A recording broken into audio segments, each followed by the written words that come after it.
प्रभु की कृपा से ही भाग्यवान मनुष्य सत्संग का लाभ उठाते हैं।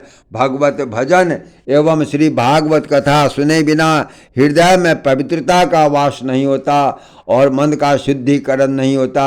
जिस तरह मनुष्य के तन में हमेशा हमेशा के लिए तीन प्रवृत्तियां निवास करती है, राजसी, तामसी एवं सात्विकी। ये तीनों प्रवृत्तियां देव पूजा के नाम से जाने जाती है। राजा को धुआं, तामसी को लकड़ी एवं सात्विकों को अग्नि की उपमा ज्ञानी ऋषि महर्षियों ने प्रदान की है।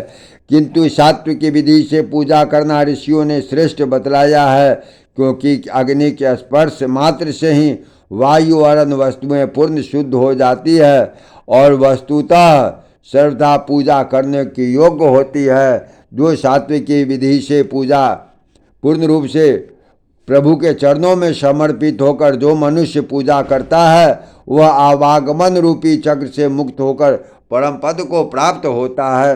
प्रभु के असंख्य रूप हैं, स्वम आदि, स्वम अनंत एवं स्वम ही परम ब्रह्म।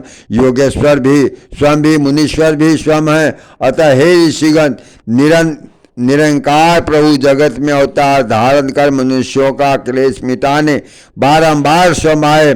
सबसे पहले वे वहीं थे, प्रलय काल से मध्य से लेकर प्रलय होने तक भी वहीं रहेंगे। वे स्वयं आलोकित होने वाले उस दीपक के समान है जिसे तेल की आवश्यकता नहीं होती। जैसे स्वयं के प्रकाश से प्रकाशित वाले शुद्ध जीव वहाँ उपस्थित ऋषियों के सम्मुख ज्ञान का भंडार खोलते हुए कहने लगे, महाप्रलय के उपरांत आदि अंत प्रभु की इच्छा हुई सृष्टि की रचना करना। तब वे अवतार लेकर शेष नाग की छाती पर प्रकट हुए।